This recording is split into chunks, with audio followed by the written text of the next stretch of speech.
You hear the name Sherlock Holmes, and what do you think of? Logic, right? Cold, hard reason. He's the ultimate rational mind, the detective who could solve any puzzle with science. But what if I told you that the man who created this icon of logic had a secret? A secret so bizarre it seems to fly in the face of everything Sherlock Holmes ever stood for.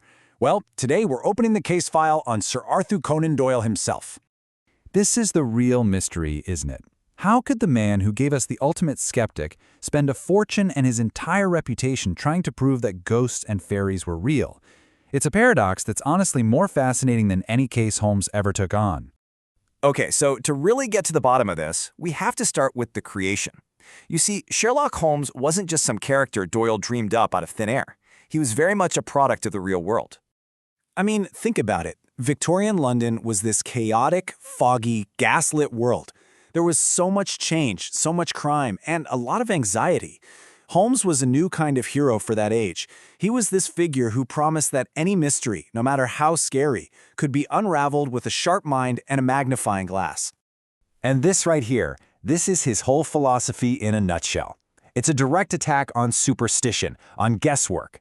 For Holmes, there's absolutely no room for ghosts or goblins. There's only the truth, and you find it through pure, unbiased logic. But here's the kicker. This famous method, it wasn't fiction. Doyle stole it basically from his real-life medical school professor, a guy named Dr. Joseph Bell. Bell was a brilliant surgeon who taught his students that before you even ask a patient a question, you observe everything about them. The real clues are all right there in plain sight. And Bell was, well, he was literally the real-life Sherlock Holmes. Doyle, who was his clerk, saw him do this stuff every single day.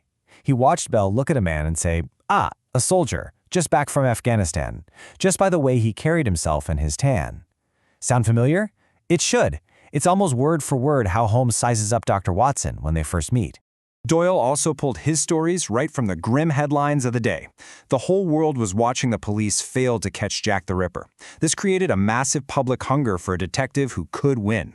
All those sensational stories about inheritance scams and dark family secrets, that was the raw material for Holmes's greatest adventures. He was exactly the hero people were desperate for. So we've established it, right? Holmes is this machine of pure reason built from real science, a real person, and real gritty crimes. He's the ultimate rationalist, which makes what's coming next all the more unbelievable. Yep, ghosts, seances, communicating with spirits of the dead. And Doyle wasn't just a little curious about it. He became the world's most famous and passionate champion for spiritualism. So how in the world did that happen? This wasn't a snap decision. It was a long and frankly heartbreaking journey that kind of reveals the real man behind the famous detective.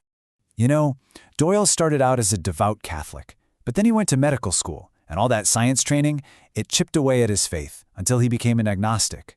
For years, he was a man of reason, just like Holmes. But then, World War I happened, and it brought a wave of grief so huge that logic it had no answers. Just try to imagine the sheer scale of this loss. His son, his brother, a brother-in-law, 2 nephews, all gone.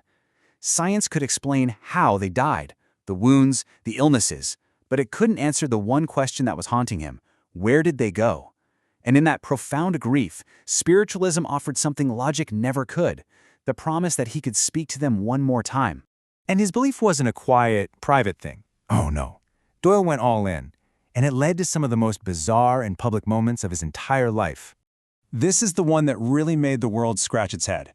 The creator of Sherlock Holmes, a master at spotting a hoax, publicly championed these photos taken by 2 young girls. He declared them genuine proof of fairies.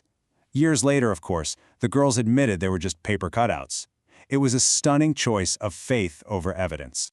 And this whole conflict came to a head in his famous falling out with his friend, the great magician Harry Houdini. It was the ultimate showdown, the believer versus the skeptic. Doyle was absolutely convinced Houdini's escapes were real supernatural events. Houdini kept trying to tell him, "Arthur, they're just tricks." But Doyle wouldn't hear it. In the end, their friendship completely shattered over it. This quote pretty much says it all, right? The public just couldn't wrap their minds around it. It felt like Doyle's own creation would have been his biggest critic. But hold on, because here's the final twist in the tale. Did Doyle's rational mind just completely vanish, or was something else going on entirely? Because here's the most crucial part of the story. When Doyle was faced with a real-world crime, a real-life injustice, that incredible logical brain of his didn't just reappear, it took over completely. He literally became Sherlock Holmes. He personally investigated 2 different, very notorious cases where innocent men had been sent to prison. And how did he do it? With pure Holmesian methods. He meticulously examined the evidence, tore apart inconsistent witness testimony, and exposed shoddy police work. He used cold, hard logic to prove their innocence, and he succeeded. He got them freed. And this, I think, is how we can finally solve the puzzle of Arthur Conan Doyle. It wasn't 2 warring personalities. It was 2 different parts of one very complex man, each responding to a different, very human need. Sherlock Holmes was the side of him that demanded proof and intellectual certainty. Spiritualism was the side of him that needed emotional solace and comfort. So in the end, maybe that's the real answer.